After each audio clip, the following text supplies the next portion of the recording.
여러분, 제가 롤을 하는데, 리그 오브 레전드를 하는데 실력이 잘 안 늘어요. 너무 게임이 자꾸 그리고 왠지 팀 운이 되게 없는 것 같아. 그러니까 팀 때문에 지는 것 같기도 하고 내가 너무 못하는 것 같기도 해. 그럴 때 보통 어떻게 하시나요? 그러니까 저는 유튜브에서 많이 보고 이제 공부를 하거든요. 그러니까 롤을 플레이를 잘하는 것도 이제 공부를 해요. 그래서 말인데, 더 나은 개발자가 되려면요, 여러분. 안녕하세요, 백기선입니다. 자, 오랜만이죠. 오랜만에 더 나은 개발자가 되는 방법, 이번 에피소드는 다른 사람이 작성한 코드를 많이 보자입니다. 보통 회사에서 일을 하시거나 또는 개인 프로젝트를 할 때 회사에서 작성한 코드만 보거나 또는 회사에서 사용하는 그런 프레임워크를 사용한 코드만 보실 거예요. 그리고 개인이 혼자 어떤 프로젝트를 한다거나 아니면 회사의 규모가 굉장히 작은 경우에 맨날 보는 비슷한 코드만 보고 있고 또 눈에 익숙한 코드만 보고 있다고는 생각이 들 수가 있습니다. 근데 그러다 보면은 조금 뭐라 그럴까, 사고의 폭이 좁아진다고 해야 될까요? 사실 그렇게 하는 방법 말고 다른 방법도 많고 또는 다른 프레임워크나 다른 라이브러리가 제공하는 여러가지 기능들이 있는데도 그걸 이제 모르고 안 쓰게 되는 거죠. 물론 모르고 안 쓰고 일이 잘 돌아가도 상관은 없어요. 그런데 뭐 제 경험에 비추어 얘기하자면 다른 사람들의 코드를 보는 게 여러모로 정말 도움이 많이 됩니다.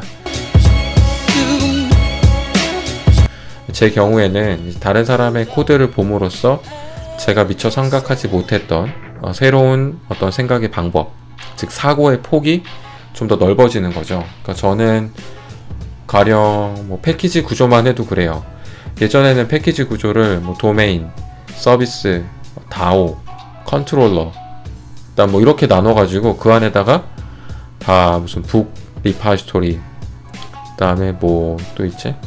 북스토어 리파지토리, 뭐 어서 리파지토리, 이런 거를 다 리파지토리라는 패키지 하나에 다 넣어놓고 또 서비스들은 서비스대로 다 모아놓고 뭐 이렇게 개발을 했었어요.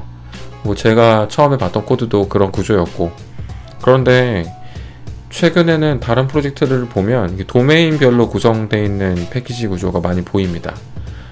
이렇게 구성을 해도 꽤 편하겠구나.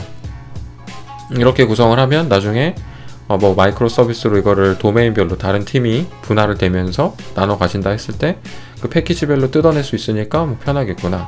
그럼 레이어 계층에서는 우리는 왜 레이어별로 패키지를 나눠 썼을까?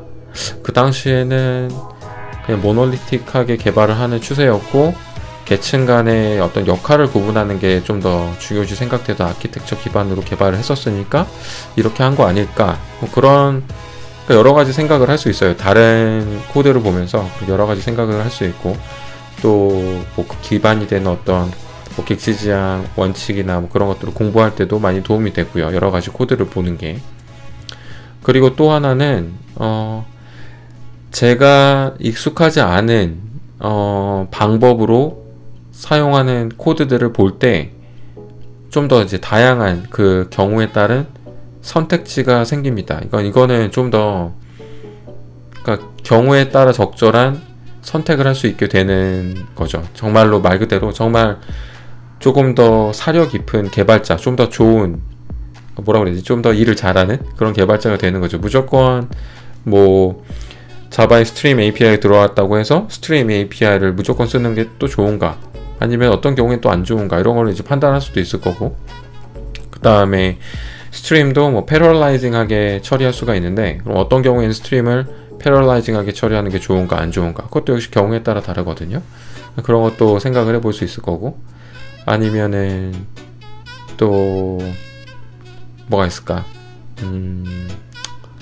그래, 스트링을 막 연결하는 거, 스트링을 연결할 때 뭐 자바 스트링 빌더를 쓰는 것보다 그냥 플러스를 쓰는 게 더 좋다. 근데 그렇지 않고 뭐 루프를 돌면서 반복할 때는 빌더를 쓰는 게 더 낫다. 그러니까 이런 것도 사실은 다른 사람들의 코드나 어떤 소통을 통해서 정보를 습득하지 않는 이상 굉장히 힘들어요. 그러니까 혼자 개발을 해서 혼자 웹사이트 만들고 뭐 혼자 조그만 회사에서 일을 다 해야 되는 그런 경우라면 이게 시야가 이렇게 다른 어떤 노력을 하지 않는 이상 시야가 굉장히 좁아질 수밖에 없어요. 그리고 어떤 그냥 루핑을 할 때는 그냥 자기가 하던 루프 방식으로만 하겠죠. 뭐 맵을 루핑 한다고 했을 때는 맵도 그 이터레이션 하는 방법이 굉장히 여러 가지거든요.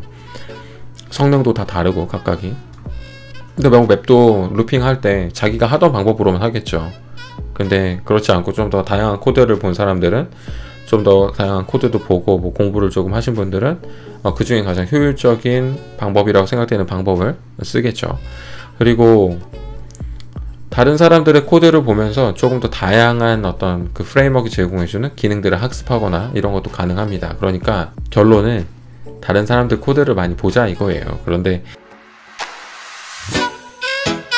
다른 사람들 코드를 많이 보는 방법은, 물론 사내에서 여러분들이 일하실 때 다른 사람들이 작성한 코드를 보는 방법은 코드 리뷰가 있죠. 그리고 사내에서 하는 일이 아닌 경우에는 GitHub에서 여러 다른 프로젝트의 코드를 볼 수 있습니다.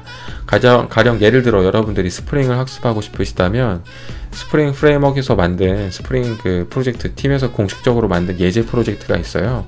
팻 클리닉이라고 하는 예제 코드가 있는데 그 프로젝트를 보면서 학습하시면 굉장히 좋아요. 그러니까 스프링이 제공해주는 가장 기본적인 기능들, 또 웹과 관련된 기능들 어떻게 쓰고 있는지 그런 것들을 학습할 수 있으니까, 보통은 뭐 여러분들이 자주 쓰는 라이브러리나 프레임워크의 예제 코드를 보면서, 공식적인 예제 코드들, 그런 코드를 보면서 학습하는 게 여러모로 좋고요. 그 다음에 아까도 말씀드렸다시피 사내에서 여러분들이 일할 때 사용하는 코드 같은 경우는 코드 리뷰를 통해서 나라면 이런 기능을 이렇게 작성할 텐데 저 사람은 이렇게 만들었구나, 왜 저 사람은 이렇게 만들었을까, 또는 제가 뭐 코드 리뷰를 보냈는데 다른 팀원이 코드 리뷰로 이거는 이렇게 하면 좋을 것 같다 라고 이런 이야기를 해요.